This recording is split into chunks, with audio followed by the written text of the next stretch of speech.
Alléluia. Merci Seigneur. Merci Jésus pour ce matin parce que je trouve qu'il y a quelque chose qui se passe ce matin, là. On verra qu'est-ce que le Seigneur fera, mais il y a quelque chose qui se passe, là. Il y a de quoi dans l'air. Faire merci Seigneur. Juste avant qu'on commence, je voudrais partager un psaume que j'ai eu dans ma lecture ce matin. Oh, j'ai mis mes lunettes. Bon. Je les mets jamais à la même place. C'est bon. Merci Seigneur. C'est dans le psaume 145, verset 13, ça nous dit « Ton règne est un règne de tous les siècles, et ta domination subsiste dans tous les âges. L'Éternel soutient tous ceux qui tombent. » Si vous êtes dans une situation pénible, difficile, le Seigneur soutient tous ceux qui tombent. Et il redresse tous ceux qui sont courbés. Merci Seigneur pour cette journée. Merci Seigneur pour ta parole. Merci pour l'onction. Merci Seigneur que ta vérité de ta parole va faire révéler, Seigneur, ce qui doit être révélé. Et on veut te rendre grâce, on veut te remercier pour cette journée. On veut bénir et glorifier ton nom. Amen. Juste en passant, le pasteur, dans la prophétie, il a confirmé la conclusion de la prédication un matin. Je rends grâce à Dieu. Je n'ai pas parlé à personne, je voulais justement voir ce que Dieu ferait. Et aujourd'hui, ça va être la deuxième partie de l'offense. Pour vrai, je pense qu'il aurait pu en avoir 3. Je ne sais pas combien de temps on va durer un matin, mais on va rapporter une deuxième partie. Dans la première partie, j'ai expliqué comment Jésus a offensé son entourage. Je ne sais pas s'il y en a qui s'en souviennent. Jésus offense le monde. Jésus vient offenser, je dirais, les religieux. Il a offensé sa famille, ses parents, ses frères, ses sœurs. Il a offensé les disciples. Puis il offense l'Église aujourd'hui, parce que l'Église aujourd'hui repousse la croix, enlève le sang. On voit que les gens, ils disent pas que c'est une offense, mais l'attitude et le comportement le démontrent clairement qu'en réalité, on est offensé par la personne de Jésus. On fait juste faire l'ajustement qu'on a besoin pour être encore, penser qu'on est encore un disciple de Jésus, tout en gardant cette offense. En réalité, la parole de Christ est offensante. Parce que peu importe le jour, vous allez lire à un moment donné, Dieu va se révéler à vous qui vous êtes réellement. Et vous allez avoir besoin de venir à la croix de Christ. C'est la raison pourquoi il y a du sang, il y a une croix, il y a une rédemption, il y a un pardon. Parce que si on se regarde dans le miroir de la justice de Dieu, on n'est pas des belles personnes. Mais si on se regarde à travers l'alliance que nous avons en Jésus-Christ, ça va faire toute la différence. Amen. Et on sait que le pardon de Dieu et la miséricorde de Dieu va faire une œuvre de rédemption de plus en plus profonde dans notre vie. Amen. Mais aujourd'hui, dans l'offense, je dirais la deuxième partie, on va regarder qu'est-ce que nous on fait avec l'offense. Comment nous on va gérer l'offense. Comment que l'offense que nous allons subir, parce qu'il va y avoir des offenses, et comment nous on va réagir, et comment la grâce de Dieu va pouvoir se manifester dans nos vies à travers les offenses dans lesquelles le Seigneur va permettre que l'on vive. Amen. On va commencer dans Luc 17, verset 1.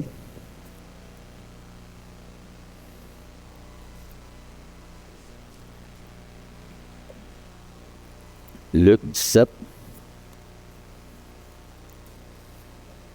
C'est Jésus dit à ses disciples, « Il est impossible qu'il n'arrive pas des scandales, mais malheur à celui par qui ils arrivent. » Juste qu'on comprenne aujourd'hui, Le message va être un petit peu raide, mais ce n'est pas pour mettre une condamnation. C'est pour aller chercher la solution.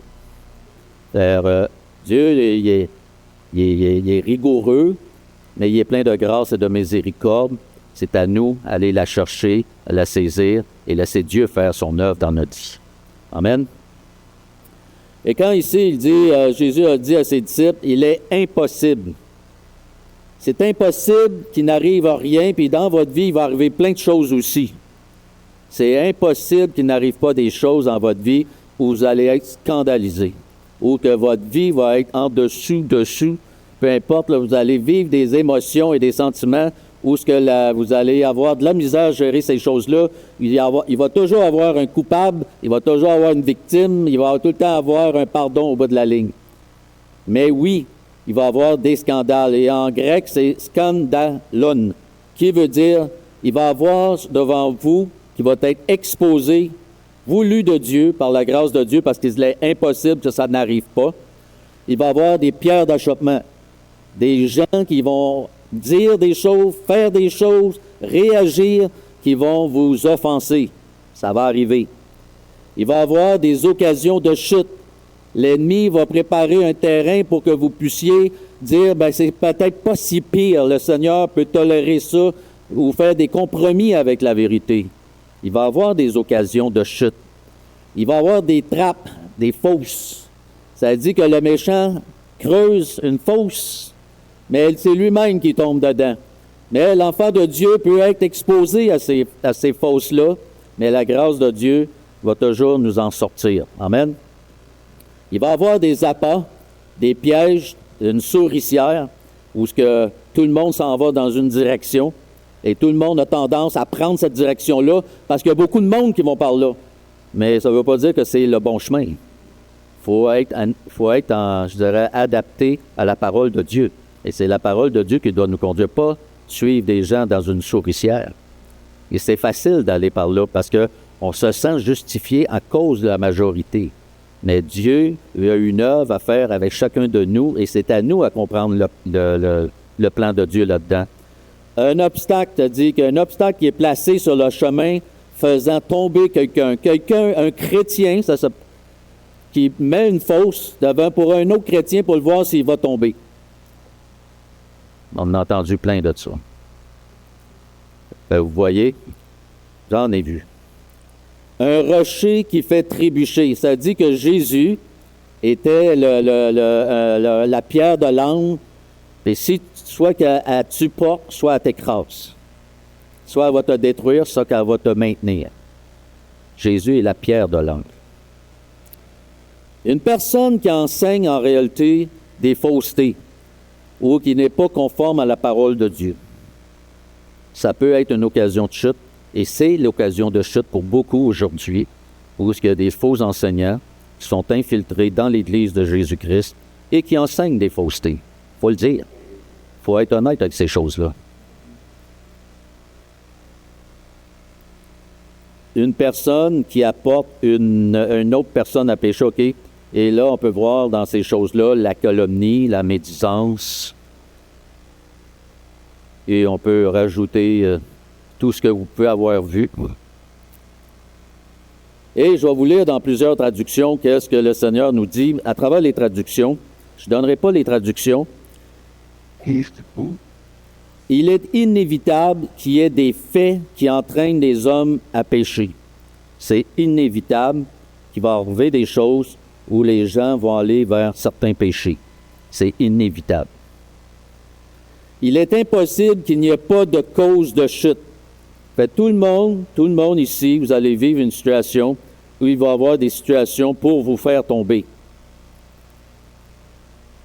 Il y aura toujours des occasions de tomber dans le péché ou se révolter contre Dieu, mais on ne dira pas le mot révolte. On va juste dire qu'on a dévié un peu du chemin. Ça paraît mieux.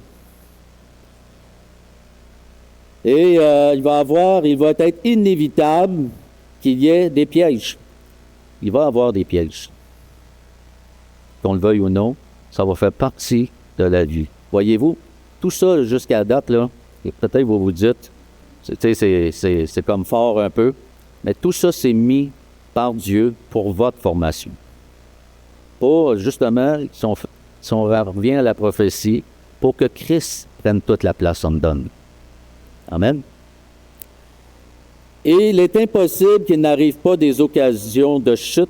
Il est inévitable qu'il n'y ait pas de cause de chute. Voyez-vous, dans 6 traductions que j'ai prises, il y a 3 fois le mot inévitable.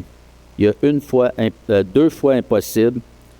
Il y a une fois qu'on dit qu'il y aura toujours des occasions de tomber, puis il va arriver toujours des gens dans l'Église qui vont vous influencer à aller dans certaines directions, puis que ce n'est pas conforme à la volonté de Dieu. Et on appelle ça le péché. En 2026, c'est encore un péché. Et il y a des gens qui disent que... Comment je pourrais dire ça? Jésus il a dit, « Qui de vous me convaincra de péché? » Parce que Jésus aussi, tout le système religieux est autour de lui pour lui dire, si t'aurais un peu de bon sens, là, t'arrêterais de dire tes niaiseries, puis de ci, puis de marche, puis le père, puis le... T'en mets un peu trop, là, tu te mets au-dessus des autres. Mais Jésus est au-dessus des autres. C'est pour ça qu'il disait qu'il a été donné au Fils de l'homme de pardonner les péchés tant qu'il y avait un paralytique. Et il était offusqué de ces choses-là.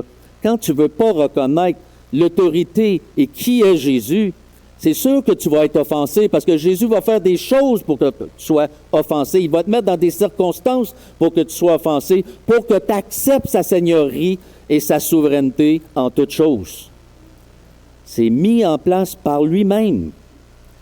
Il dit, « Heureux celui pour qui je ne serai pas une occasion de chute. » Il l'a même dit, vous vous en souvenez, quand j'ai emmené la première fois pour Jean-Baptiste, tant qu'il a fini avec Jean-Baptiste, que Jésus a dit qu'il était l'homme qui avait été le plus grand ministère dans le prophète parce qu'il a annoncé le Christ, a dit à Jean-Baptiste, « Heureux ceux qui ne seront pas offensés de ce que je suis. » Qu'est-ce qu'aujourd'hui? Qu'est-ce que ta vie? Qu'est-ce que ton environnement? Qu'est-ce qui arrive avec les chrétiens qui sont autour de toi et qui sont peut-être pour toi une occasion de chute? Comment tu gères ça? Et ici, on va un peu plus loin, il y a des gens qui se disent chrétiens, mais qui ont une tendance à faire des fuites toujours vers en dehors de la volonté divine, et ce qui est normal à cause de leur positionnement. Mais est-ce que l'influence que ces gens-là ont va avoir un impact sur ta vie? Amen. Une occasion de chute, en réalité, ça veut dire une situation, un événement qui est mis en place pour t'éloigner de la personne de Christ ou de sa volonté. C'est juste ça. Et il dit, ça peut être aussi le fait des fois qu'il y a des occasions de chute, c'est que tu prends un positionnement que tu trouves que ça va t'avantager, ou comme j'ai parlé tantôt, une souricière, où il y a beaucoup de monde qui vont par là, parce que ça va justifier ton attitude et ton comportement, mais qui n'est pas conforme pleinement à la grâce et à la volonté de Dieu sur ta vie. Ça va loin, l'offense. J'espère que vous n'êtes pas offensés. Voyez-vous, dans l'Écriture elle-même peut être une occasion de chute pour nous. Si on va dans 2 Corinthiens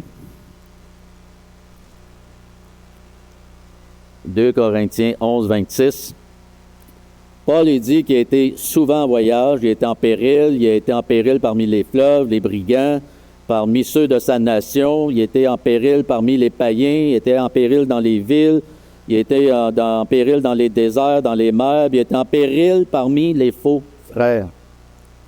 Voyez-vous, toute votre vie, votre positionnement va faire toute la différence. Est-ce que vous allez être en péril dans votre famille? Un peu. Si toute la famille ça va à droite, et toi, le vrai chemin est à gauche, est-ce que ça va avoir un impact?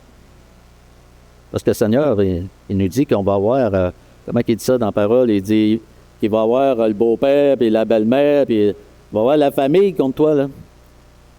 La plupart doivent avoir vécu ça. Moi, je l'ai vécu. À un moment donné, il faut tenir des positions. Il faut savoir qui qu'on suit. Est-ce que ça va être une occasion de chute? Comment qu'il y en a qui l'ont pris, ce chemin-là? Est-ce que ça va être dans l'Église, parce qu'il y a une chicane, puis au lieu de se tenir devant Dieu, puis demander la grâce de Dieu ou de comprendre les situations dans l'Église? Comment d'hommes et de femmes aujourd'hui ne fréquentent plus d'Église pour toutes sortes de raisons? Mais à la base, c'est une offense qu'ils ont subie, mais qu'ils n'ont pas gérée. Et qu'ils ne se sont pas tenus devant Dieu. Ils ont regardé les avantages, puis ils ont regardé leur situation, puis ils ont pris une décision qui leur convenait. L'Église est là pour te former, te briser, te structurer, t'organiser, te discipliner. On n'en veut pas de ça! C'est offensant, ces choses-là. N'est-ce pas? Humainement, charnellement, là, on n'en veut pas. Mais spirituellement, je sais que c'est une grâce de Dieu. Et c'est son amour qui permet ces choses. Amen. On peut être offensé par la parole de Dieu. On peut être offensé en faisant du covoiturage par quelqu'un qui est pervers à côté de vous et qui vous emmène tout le temps de la perversité à tous les jours. Ça peut être dans ta voiture. Ça peut être au travail, ça peut être dans ton témoignage, ça peut être par des faux pasteurs, des hommes de Dieu qui n'ont pas vraiment prêché la vérité, puis ça t'a offusqué à un point où ça t'a détourné même de la vérité de la parole de Dieu. Alléluia. Et ça peut être dans le témoignage. Tu sais, beaucoup de chrétiens aujourd'hui dans l'Église moderne vivent en conjoint de fait, ne se marient plus parce qu'ils s'aiment. Mais s'ils s'aimeraient, ils se marieraient. Et ils mettraient leur vie conforme. S'ils aimeraient Dieu, ils conformeraient leur vie. Mais c'est déplaisant, ça peut être offensant, parce que si lui ou elle veut s'en aller à un moment donné, vous comprenez? C'est toujours dans un but, un intérêt personnel, que des mauvaises décisions sont prises et que le Seigneur n'est pas mis en numéro 1 dans le positionnement de la décision. L'offense, qu'est-ce que l'offense? L'offense, en réalité, c'est un affront, c'est une insulte, un outrage, c'est une injure, c'est une blessure. C'est pour ça que Paul, ici, il dit, il était fréquemment en voyage, il était en péril d'un fleuve, d'un brigade, partout, parce qu'il aurait pu dire, si c'est ça le ministère, moi j'arrête tout ça. Il y a bien d'autres choses que je peux faire dans ma vie qui est pas mal plus le fun que me faire lapider, puis de tirer des roches, puis de me faire insulter. N'est-ce pas? Lui, là, quand j'ai pris ce verset-là, je chantais que le Seigneur me le poussait, c'est parce que je voulais qu'on comprenne que celui qui fait le ministère, là, il en reçoit des roches. Il en reçoit des insultes, de l'arrogance et toutes sortes de choses. Par des gens, des fois, qui ne le comprennent même pas dans son positionnement. Ben, vous comprenez que la ligne est mince, des fois, dans ces choses-là. Puis l'offense, en réalité, elle peut être morale, mais elle peut être physique aussi. Parce qu'ici, Paul peut être offensé de se faire tout le temps en péril pour toutes les situations. Mais on peut être moderne. Aujourd'hui, on peut être en péril pendant bien des situations si on n'a pas un positionnement ferme pour la parole de Dieu et pour Jésus-Christ. L'offense, en réalité, c'est le piège préféré de l'ennemi. C'est la base aussi de la vie chrétienne de chaque enfant de Dieu et par lequel il doit se conformer à la vérité de Dieu et manifester, comme on a entendu dans la prophétie, les œuvres de Dieu, l'amour de Dieu. Amen. Voyez-vous, par l'offense, en réalité, l'ennemi brise des églises, il brise des mariages, il va briser des alliances, il va briser toutes sortes de choses, mais il passe toujours par juste une petite affaire de rien qui semble banale, mais l'offense est toujours maintenue par l'orgueil de la personne. Qu'est-ce qu'il faut comprendre? C'est que l'offense est grave. C'est tout petit au début. C'est difficile surtout, puis habituellement, c'est ton environnement proche qui vont provoquer les plus grandes offenses. Amen. L'offense, en réalité, c'est un piège des plus mortels et trompeurs de l'ennemi. C'est une stratégie parfaite parce qu'elle frappe sur l'orgueil de la personne. C'est correct que vous ne dites pas amen à ça. C'est difficile de voir aujourd'hui que beaucoup d'enfants de Dieu qui sont vraiment blessés et peinés à cause d'une offense, puis qui ont de la misère à fonctionner dans le corps et dans l'œuvre de Christ parce qu'ils sont offensés. C'est sûr que je cogne sur le clou un matin parce que je veux vraiment, quand on va sortir d'ici, tout le monde soit libéré. Amen. Il relève celui qui tombe et il restaure celui qui est courbé.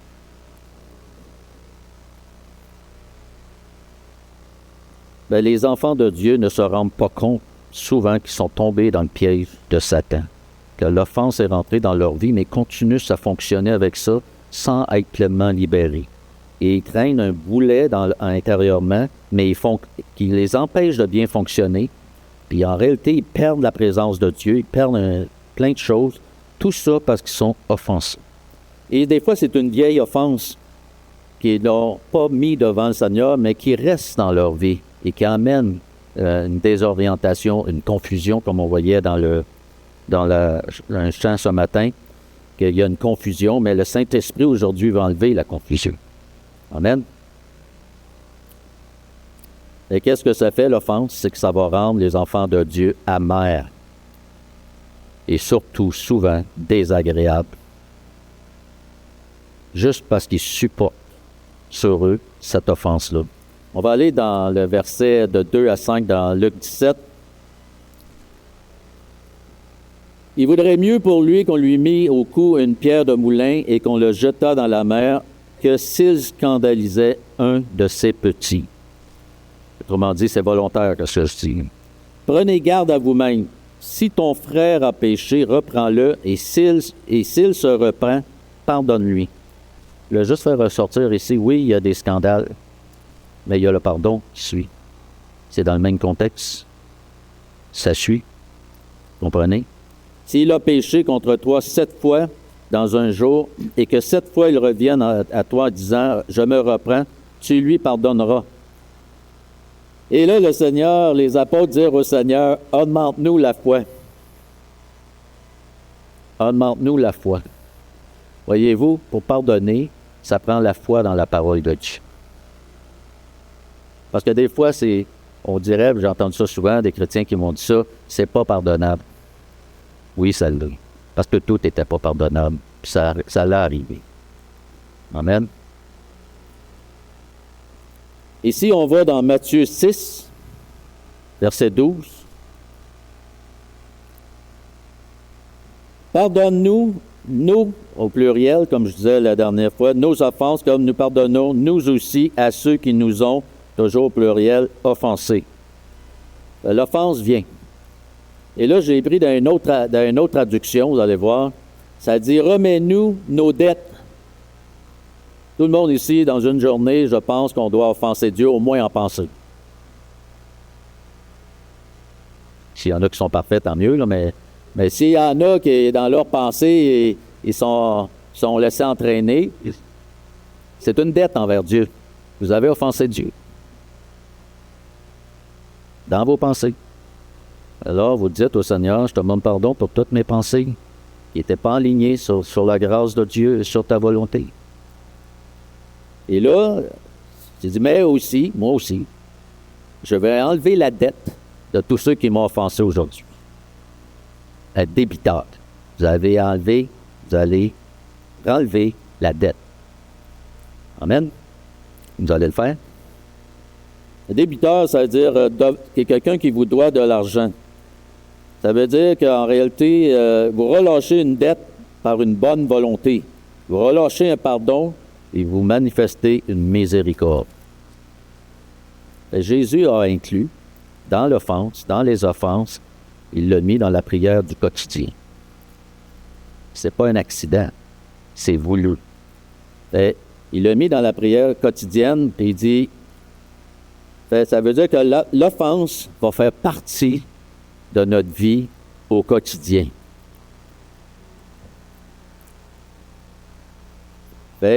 On voit qu'ici, il nous dit dans le verset, si je reste toujours dans mon verset qui est dans l'autre page, là, mais il dit, « Ne nous fais pas rentrer dans l'épreuve. » Dans la traduction MDS, « Mais délivre-nous du mauvais. » Ne nous fais pas rentrer dans l'épreuve. Dieu ne nous fait pas rentrer dans l'épreuve. Dieu ne tente personne. On connaît ces versets-là. Mais qu'est-ce qui va nous faire rentrer dans l'épreuve? C'est l'offense. L'offense non pardonnée va nous emmener dans un positionnement où ce que tu vas perdre ta paix et même ta relation avec Dieu. Amen. Qu'est-ce que ça nous dit, ça? Ça nous dit que Dieu ne nous fait pas rentrer dans l'épreuve. Et si on va dans Matthieu 18, versets 21 et 22, ça nous dit, Pierre dit, « Combien de fois pardonnerai-je à mon frère? » Voyez-vous, il n'a pas dit à mon voisin. Il a dit à mon frère, proximité, les gens qui te blessent le plus, les gens de l'Église. Ça peut être les pasteurs, peu importe. Et il dit, Pierre lui dit, combien de fois? 70 fois, 7 fois. Puis ça, moi, je rajoute pour le même péché. Habituellement, il ne devrait pas l'atteindre. Quand tu es rendu quasiment 500 fois pour... premièrement, il passe la journée en avant de toi, tu as demandé pardon parce que ça devient fatigant un peu. Mais qu'est-ce que ça lance comme idée, ça? Pourquoi que le Seigneur nous dit ça comme ça? C'est parce qu'il veut montrer que ton pardon, il est sans limite. Arrête de mettre une structure dans le pardon. Il n'y en a pas de structure. Le pardon est donné, point final, la ligne, et tu passes à d'autres choses. Comme Dieu le fait pour nous. Dieu nous a pardonné nos offenses. On va aller dans Hébreux 12, 15.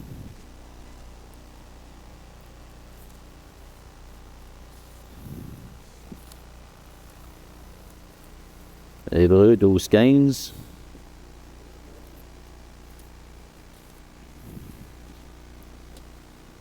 Ça nous dit, je t'en donne, veillez à ce que nul ne se prive de la grâce de Dieu, et qu'aucune racine d'amertume poussant des rejetons ne produise du trouble et que plusieurs n'en soient infectés.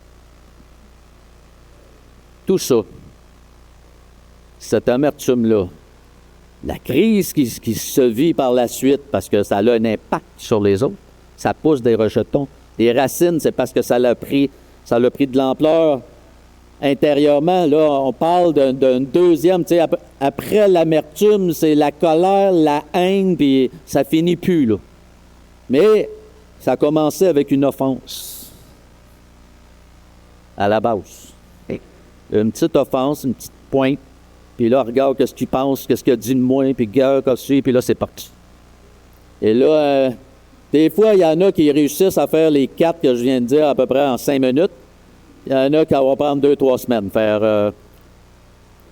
Puis là, il y en a qui sont plus subtils, ils vont le faire par en arrière, mais bien tranquillement, parce qu'ils vont laisser l'ennemi mettre regarde, t'avais raison, regarde, ça confirme, regarde l'autre aussi. Puis là, l'ampleur est là, c'est parti. Mais en réalité, ça n'aurait jamais dû être. Mais ça partit à partir de rien. Parce qu'il y avait un pardon qui devait être donné, il n'a pas été accordé. Et là, il y a eu l'endurcissement. Après ça, il y a eu le mépris. Après ça, il y a eu l'arrogance. Après ça, ça avait pris une ampleur. Et là, c'est devenu que là, ça pousse des rejetons. Mais là, ça commence à être infecté. Puis là, ça dit que tu finis par avoir du trouble. Je sais que vous n'avez jamais vécu ça ici, mais c'est bon qu'on en parle encore. N'est-ce pas? Fait l'amertume, l'arrogance, la méchanceté a toujours parti à partir de rien. Il y avait un couple que je connaissais dans le temps, puis ce couple-là avait rencontré un frère. Puis il avait expliqué des choses, une situation qu'il vivait. Et là, Il avait parlé dans la semaine, puis le pasteur, la fin de semaine, est arrivé, puis il a prêché cette situation-là. Mais le pasteur ne le savait pas. Ça arrive, hein? Et là, le pasteur, lui, ne le sachant pas, mais là, les gens qui étaient dans le banc, ah, regarde, ça se parle, ça fait ci, regarde là, puis là, c'est rendu que le pasteur le prêche. On s'en va d'ici. Ils sont partis. Ils ne sont jamais revenus au Seigneur. Là, il y a eu les enfants puis les petits-enfants qui ne suivent plus le Seigneur. Mais pour quelque chose qui n'était pas réel. Tout était faux. Leur perception de l'événement et de la situation était fausse. Parce qu'ils n'avaient jamais parlé au pasteur. C'était une occasion que Dieu leur donnait de pouvoir se repentir. Une possibilité d'aligner leur marche avec la personne de Jésus-Christ. Mais l'événement a contribué à la destruction de leur vie. Il aurait dû les sauver. Amen. Hallelujah. Et l'amertume. Que fait l'amertume?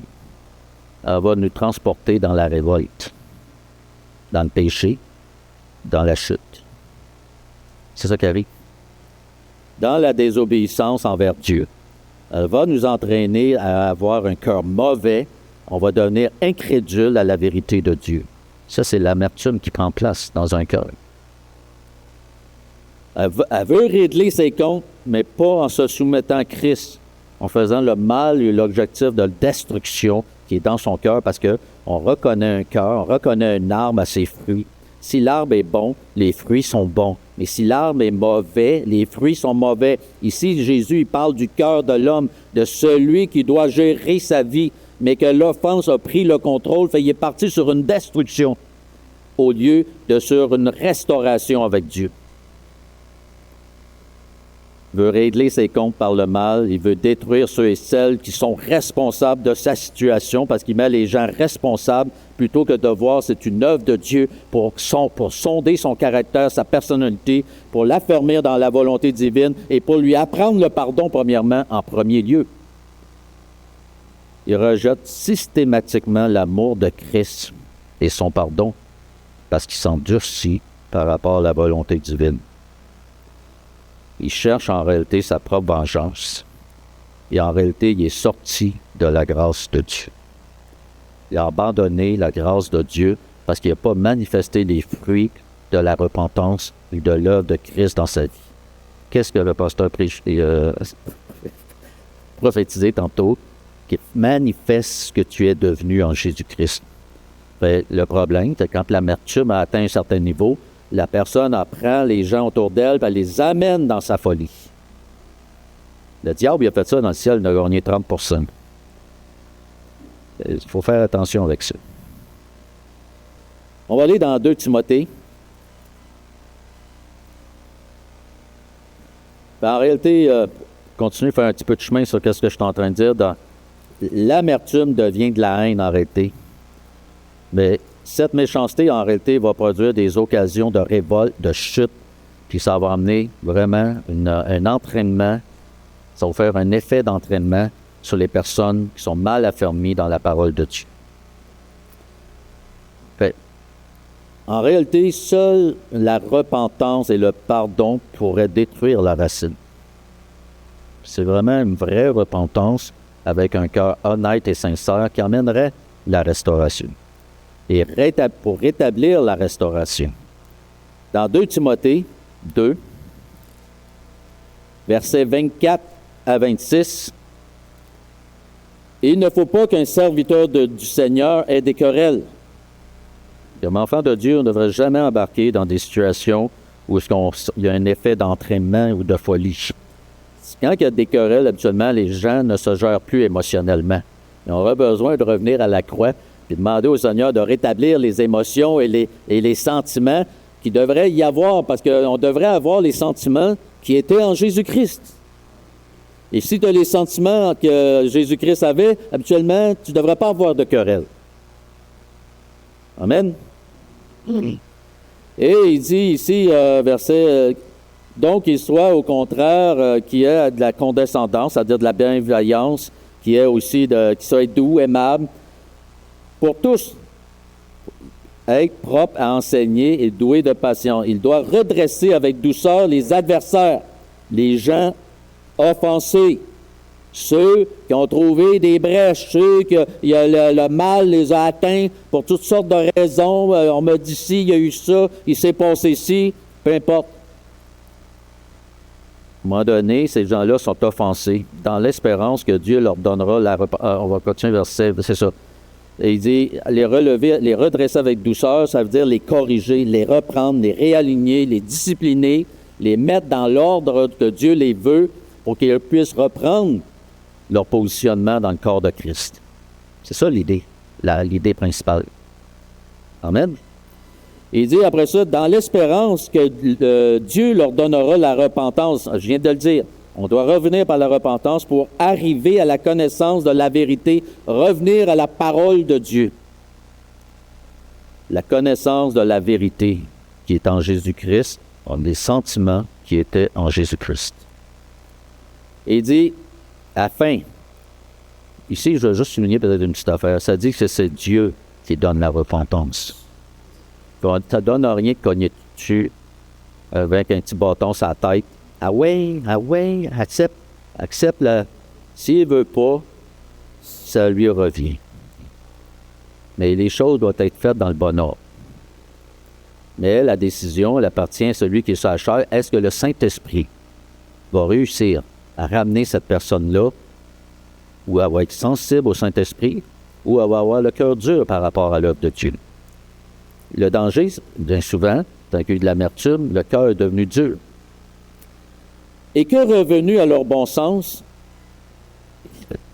je reviens à la parole de Dieu, ils se dégageront des pièges du diable qui s'est emparé d'eux pour les soumettre à sa volonté. Ça a commencé avec une offense. Et là, ça dit qu'ils sont complètement sous l'influence du diable.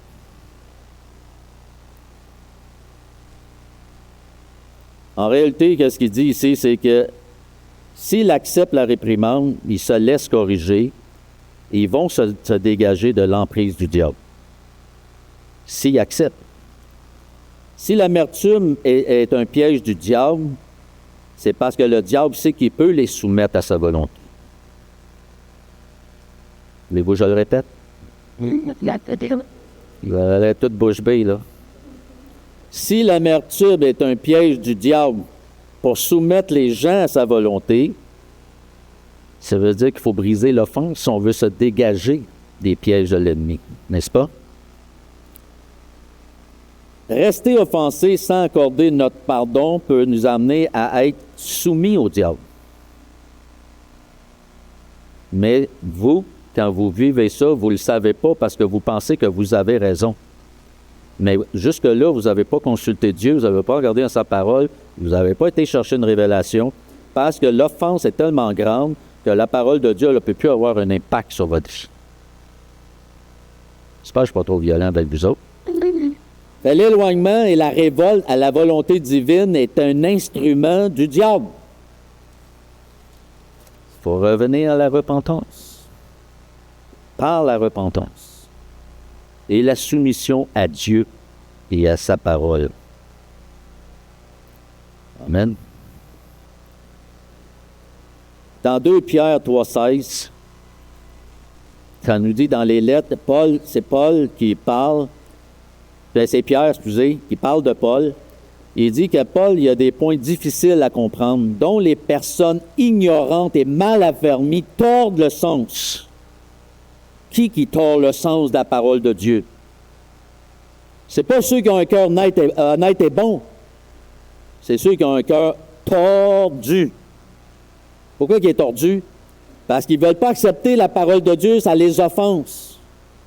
Et Paul, Pierre, il dit, et ces personnes-là sont des personnes ignorantes et mal affermies. Ils tordent le sens, comme celui des autres Écritures. Mais il parle des Écritures de Paul en général. On voit ça dans Philippiens 3, 18. Paul, il dit, il y en a au milieu de vous qui marchent comme des ennemis de Christ et des ennemis de la croix.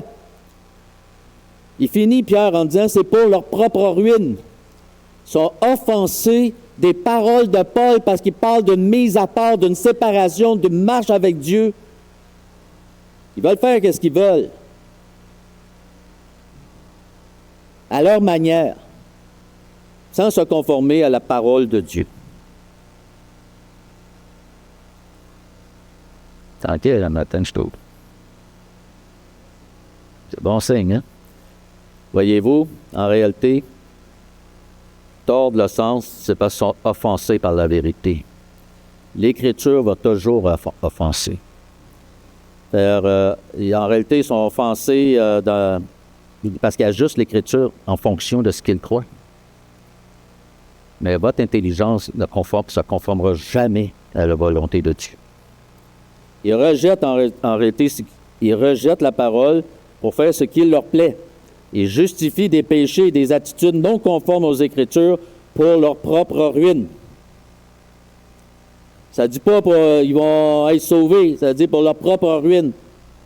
S'ils se repentent, s'ils reviennent à Christ, acceptent la parole de Dieu, Dieu va les restaurer. Je veux qu'on comprenne ça aussi. En réalité, ils ne veulent tout simplement pas se soumettre à la parole de Dieu, puis surtout aux paroles de Paul, parce que là, c'est Paul qui est concerné. Ils rejettent son enseignement. En réalité, ceux qui rejettent l'enseignement de Paul, dans l'Église, on pourrait dire aujourd'hui, c'est nos pharisiens modernes, ou ceux qui ne veulent pas accepter la parole de Dieu, parce que Jésus est offensant. Fait si on fait juste tosser un petit peu Jésus, pousse-toi un petit peu ici. Oui, tu peux baisser. Pas besoin de te voir. Là, il n'y a aucun problème. Parce que Jésus ne prend pas trop de place. C'est le vrai évangile. En réalité, qu'est-ce que Pierre dit? Ils se trompent eux-mêmes par des faux raisonnements. Le vrai évangile offense. Dans Proverbe 18, verset 21, ça dit « La mort et la vie sont au pouvoir de la langue. » Habituellement, ces gens-là qui ne sont pas conformes à la parole de Dieu, eux, habituellement, ne sont pas gênés de parler. Mais ils ne devraient peut-être pas parler. Mais ils ne sont juste pas gênés. Ils aiment bien ça, expliquer leur situation et leur souffrance et leur douleur, plutôt que leur restauration avec Dieu, puis leur pardon, puis la miséricorde, puis l'œuvre de Christ. Amen. Alléluia. Voyez-vous, Étienne, pas celui ici, celui de la Bible. Tant qu'il était persécuté, qu'est-ce qu'Étienne a fait? Premièrement, Étienne n'a rien fait pour se faire aimer. Vous voyez, les chrétiens, des sortes de chrétiens, lui, il a vraiment tout fait. Il les a appelés hommes au cou raide, incirconcis de cœur et d'oreille. Vous vous opposez toujours au Saint-Esprit. Comment tu peux avoir une conversation avec une affaire de même? Tu peux-tu parler? Vous vous opposez toujours au Saint-Esprit. Pourquoi? Parce que la religion a pris sa force. Se soumettre à l'ordre de Dieu, c'est offensant. Et ces pharisiens-là, ces hommes-là, qui étaient les chefs religieux, avaient la capacité et l'intelligence et la compréhension de reconnaître en Jésus-Christ le Messie. Ils l'ont tout simplement refusé. Et c'est pour ça qu'Étienne leur a parlé avec une certaine, autorité. Parce qu'en réalité, ils s'opposaient au plan de Dieu, eux qui auraient dû le faire valoir. Amen. Vous avez un plan de Dieu sur votre vie. Est-ce que vous êtes en train de le combattre ou en train de le faire valoir? Amen. Bonne question. Fait qu'est-ce que vous souhaitez de Jésus? Qu'il soit dans l'ombre ou qu'il prenne la première place? Ça dit qu'en entendant ces paroles, ils étaient furieux dans leur cœur. Leur cœur est un mauvais arbre. Et ça dit qu'ils grinçaient des dents contre lui. Ils l'ont amené à la mort. On va détruire cette église-là. Hein? On va détruire. Oui, Seigneur nous a parlé. Seigneur t'a parlé. Pas sûr. Étienne a été persécuté jusqu'à la mort. Écoutez bien que je vais dire. J'étais en prière quand ça m'est venu, puis je l'ai écrit. Par ceux qui disent qu'ils aiment la parole de Dieu, mais qui haïssent son auteur. Et qui est l'auteur de la parole de Dieu? Le Saint-Esprit. Vous vous opposez toujours au Saint-Esprit. Amen. En réalité, désolé, ça va dépasser. L'offense est un outil du diable que Dieu utilise. Dieu utilise l'offense. Job, il a été sacrifié sur l'autel des offenses. Satan, dans tout l'Ancien Testament, le mot Satan est écrit 19 fois dans l'Ancien Testament. Mais dans le livre de Job, il est écrit 14 fois. Bien, il était assez présent, on va dire.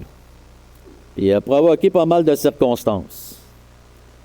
Job était l'élément central d'un conflit entre Dieu et Satan. Vous ne voulez pas être à sa place. On va se disputer ta consécration puis ton engagement pour Jésus. OK, on va voir jusqu'où tu vas toffer. Ça vous tente-tu? Job a été atteint physiquement, familialement, matériellement. Sa femme a réagi était très offensive et est devenue très amère. Vous l'avez vu. Les amis de Job l'ont profondément offensé. L'offense était partout pour Job. À la fin, il a prié pour ses offenseurs. Job a reçu la révélation. L'offense amène toujours la révélation de la grandeur de Dieu et de sa souveraineté et de sa gloire. Amène toujours quelque chose de glorieux quand tu traverses l'offense tout en maintenant ta position avec Christ. Il y a une situation où ce que Dieu va bénir ta vie parce que tu laisses le Saint-Esprit t'approfondir dans la sanctification et dans une mise à part pour Dieu où ce que ta réaction reste concentrée sur la personne de Jésus. Job a eu la révélation de la grandeur de Dieu. Ça a brisé ses perceptions qu'il avait. Job avait des perceptions sur Dieu, mais à la fin, il reconnaissait la grandeur de Dieu. L'offense est une arme redoutable en réalité entre les mains de Satan contre les chrétiens. Et chaque enfant de Dieu peut être mis KO à ce niveau-là. Alléluia. Satan va tout mettre en place pour atteindre le chrétien à travers l'offense. Il va tout mettre en place. Pas peut-être. Il va le faire. Dans Matthieu, Marc et Luc, on a la parabole des 4 semences. Tout le monde connaît les 4 semences. Dans les 4 semences, il y en a 3 que l'offense va avoir eu son positionnement par rapport aux événements qui se passent sur cette terre. Les premiers, en réalité, ça dit qu'ils ne comprenaient pas tellement. Le Satan est venu et il a volé. Regarde, va pas à cette église-là, ça crie là-dedans. Tu sais, bien là, ouais, j'ai vu, ça a parlé une drôle de langue un matin, là. Ouais, va-t'en de là. Là, le diable dit, oui, va-t'en. Ça, c'est une proie facile. La deuxième catégorie, c'est qu'eux autres, ils ont persévéré un bout. Mais la Bible a dit qu'aussitôt qu'il y a eu une persécution, ou un événement fâcheux, ils ont trouvé une occasion de chute. Nous en souvenons, on parlait de scandale. Ils ont été scandalisés, là. Il a prêché un matin sur tel sujet, là, puis moi, ça passe pas dans mon livre à moi, là. Ça, c'est pas bon. Ils s'en aillent. Puis en réalité, là, qu'est-ce que le Seigneur dit? Il manque de persistance. En réalité, ils ne veulent pas se battre pour garder la parole de Dieu. Ils ne veulent pas être mis en danger émotif aux affaires-là. Ils veulent juste que la vie coule heureusement et bien heureusement. Et la troisième partie, c'est ceux qui la séduction des richesses, les soucis de ce monde, les plaisirs de la vie, ça dit qu'ils étouffent la parole de Dieu et en réalité, ils ne portent pas les fruits du royaume. Tout ça parce que l'influence autour emmène une offense qui va être bien vue du monde, puis aussi dans l'Église. Parce que ce troisième-là, ici, est dans l'Église. Mais en réalité, ce sont ceux qui ont l'apparence de la piété et ceux aussi qui sont tièdes, parce qu'ils ont le plaisir de la vie, ils ont tout le meilleur des deux mondes, on va dire ça comme ça. Mais ils ne porteront pas les fruits du royaume parce qu'ils ne veulent pas être soumis à Christ et à sa parole, mais ils calment leur conscience à travers la religion, elle peut être évangélique aussi. C'est pour ça que Jésus dit, celui qui tombe dans la bonne terre. La bonne terre, en réalité, qu'est-ce qu'il dit? Moi, j'ai pris les trois et j'ai fait ressortir la pensée qu'il y avait là-dedans. La bonne terre, c'est celui qui comprend la parole de Dieu. C'est celui qui la reçoit. Celui qui l'a entendue avec un cœur honnête et bon. Ça veut dire qu'il la met en pratique. Il ne fait pas juste... Quand il parle ici, il la comprend, ça veut dire que s'il porte des fruits, c'est parce qu'il l'a pratiqué. Il a commencé à mettre sa confiance en la parole de Dieu et dans la personne de Jésus-Christ, parce que Jésus est la parole de Dieu. Si tu n'aimes pas la parole de Dieu, tu ne peux pas aimer Jésus. Si tu dis que tu aimes Jésus et tu n'aimes pas la parole, ça ne marche pas parce qu'elle c'est le même. Dans Marc 4, je vais aller un petit peu plus vite. Dans Marc 4, versets 35 à 40.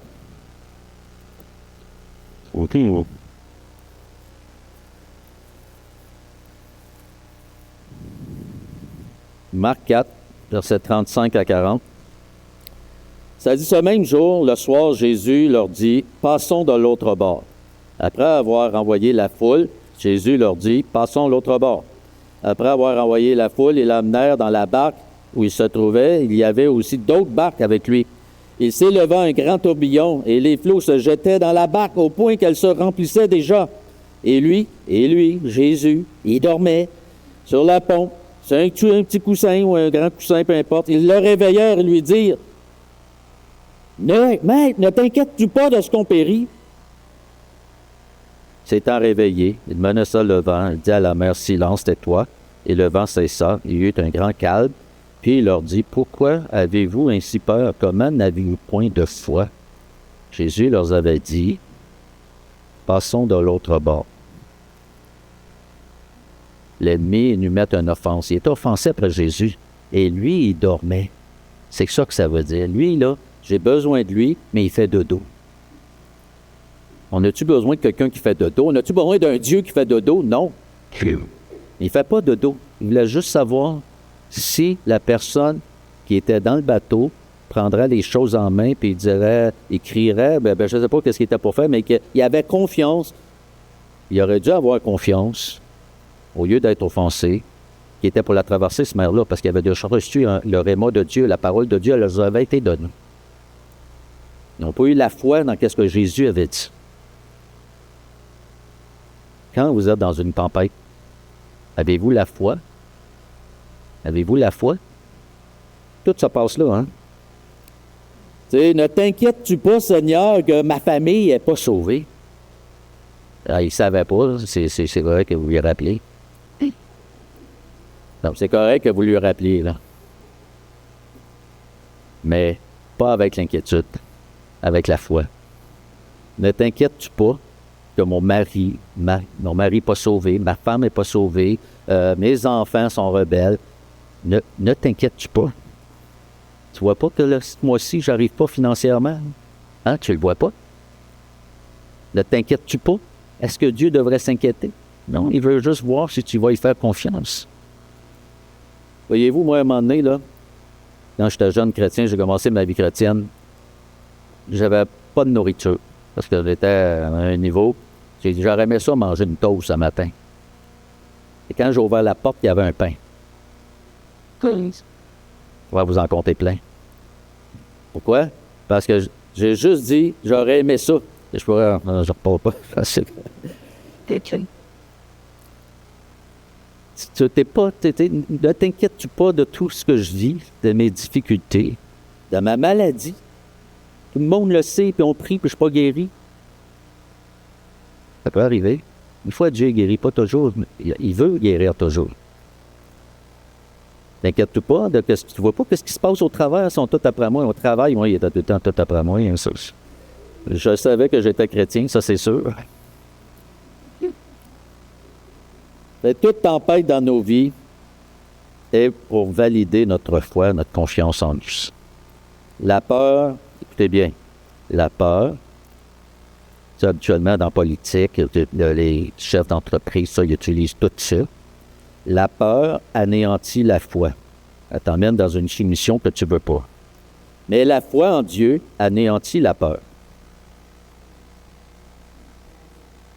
Si tu as la foi en Dieu, regardez dans Hébreux 11. Les héros de la foi, ils ont tous eu peur, même Gédéon tremblait. Mais il est écrit dans les héros de la foi, pourquoi? Parce qu'il a passé par-dessus ses peurs. Qu'est-ce qui va t'emmener à une offense? Qu'est-ce qui va t'emmener à t'éloigner du Seigneur? Tes peurs. C'est pour ça que ne t'inquiètes-tu pas. Il était offensé. Là, le Seigneur est intervenu parce qu'il a crié à Jésus. Et quand tu es dans une situation où tu ne comprends pas trop et que tu manques de foi, c'est correct que tu cries à Jésus. Mais il faut que tu apprennes à grandir dans la foi. Conclusion. On doit considérer que le péché de l'offense est grave et que ça peut emmener des gens à tomber. L'offense doit être apportée au pied de la croix puis implorer la grâce de Dieu. Le pardon de l'offense, je veux qu'on comprenne ça, c'est une décision. Quand tu as une offense et que tu décides de pardonner, ce n'est pas quelque chose que tu dois driver dans tes émotions. Ce n'est pas quelque chose que tu dois mettre dans tes sentiments. Au-delà de toutes tes émotions et de tes sentiments, tu dois te dire, je décide de pardonner et je me sens pas bien là-dedans et je sens qu'il ne le mérite pas, mais je pardonne quand même. Par la grâce et par la puissance de Dieu, je demande à mon Père Céleste, au nom de Jésus, d'être restauré dans le pardon et je lui accorde. Le problème, c'est que le monde pardonne, mais il s'en a bien. Il ne méritait pas mon pardon. C'est normal, c'est vrai, il ne méritait pas. Toi non plus. Le pardon, c'est une décision. Ça peut sentir que ça fait encore mal par la suite. Mais que ça fasse mal, c'est juste bon, ça purifie, ça nettoie et ça emmène une sanctification puis une marche avec Dieu. Si l'offense est maintenue, c'est maintenu, ça veut dire qu'il n'y a pas de pardon. Ça va détruire votre vie. C'est mieux d'être clair. Votre vie va être un cauchemar. Et vous allez perdre votre relation avec Dieu. Et si vous résistez à la tentation d'être offensé, ça veut dire que vous subissez des coups majeurs, graves, de gens proches, peu importe, mais que vous accordez le pardon, comme je viens de le dire, Dieu va vous accorder une grâce et une paix surnaturelle. Gethsémane, qu'est-ce que Jésus a vécu de Gethsémane à la croix? Jésus a vaincu, on a entendu ces choses-là le matin. Ça veut dire que les disciples, il y en a 3 qui n'ont même pas prié 1 heure avec Jésus. Judas l'a trahi de Gethsémane à la croix en couple d'heures. Là. Tous ses amis l'ont abandonné, ils se sont éloignés. Pierre l'a renié. Bien, Jésus a pardonné aux chefs religieux, à tous ceux qui l'ont offensé, parce qu'ils ne méritaient pas la mort. Il a pardonné aux chefs religieux. Il a pardonné à ceux qui l'ont crucifié, aux Romains, à ses disciples, à ses proches. Bien, notre réaction à une offense va déterminer notre avenir spirituel, notre marche avec Dieu, notre croissance spirituelle. Vous m'avez entendu? Moi, je ne m'entends pas en avant, je ne sais pas si vous m'entendez. Ben, voyez-vous qu'est-ce qu'on a lu au début dans Luc 17, verset 5 qui dit « Augmente-nous la foi pour manifester les œuvres de Dieu ou le pardon de Dieu. » Ça prend la foi. La confiance en Dieu, que Dieu va restaurer notre vie.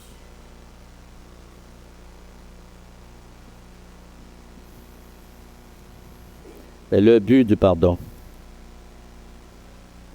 Et comme Dieu nous a tout pardonné, nous aussi on pardonne tout. Le but du pardon premier, c'est pour nous-mêmes. C'est pas pour le voisin. C'est pour une vie restaurée. Ta vie restaurée.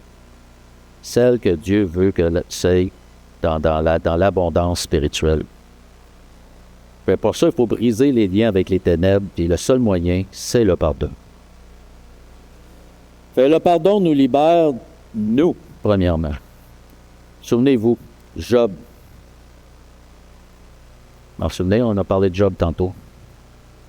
Job a prié pour ses amis, parce que Dieu lui a dit, prie pour tes amis.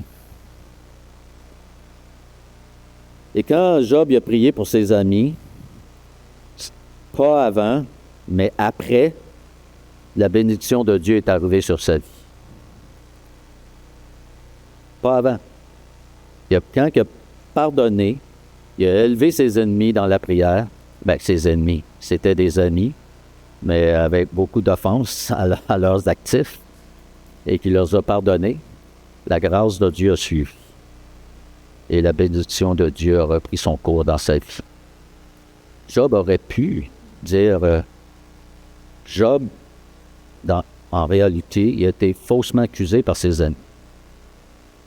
Et tout ce que ses amis ont fait à Job, c'est qu'ils ont été avec une conclusion qu'il avait péché. Ils l'ont condamné comme un pécheur. Puis ils ont maintenu une position où ce que Job avait à se justifier, mais il n'avait pas à se justifier, justement, parce qu'il n'était pas dans cette position-là. Mais pardonner à quelqu'un qui t'a offensé volontairement, d'une manière, je dirais, irréfléchie, tout ça pour juste avoir raison, on dirait que c'est plus, puis c'était ses amis, c'est plus difficile, on dirait, à pardonner.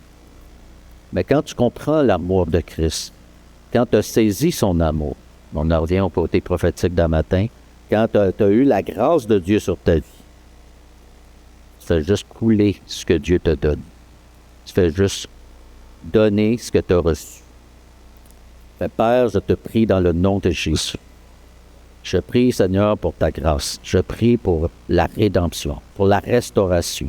Seigneur, tu nous dis dans ta parole que tu relèves celui qui est tombé et celui qui est courbé sous l'offense, Seigneur. Celui, Seigneur, qui a été offensé, qui a laissé une œuvre, Seigneur, par des liens de ténèbres prendre de la place. Ce matin, Père, je prie dans le nom de Jésus que tous ces liens soient brisés et que la restauration, par la grâce de Dieu, par la puissance de l'Esprit, puisse s'accomplir ce matin dans le nom de Jésus. Je vais juste prendre le temps ce matin pour que Dieu puisse restaurer tous les corps, les âmes, les esprits de chaque personne. Si vous voulez, ceux qui veulent aller se présenter devant le Seigneur, mettre sa foi en Dieu, pardonner pour se laisser restaurer. Je vous demanderai d'avancer. Je vais demander au pasteur de m'aider dans...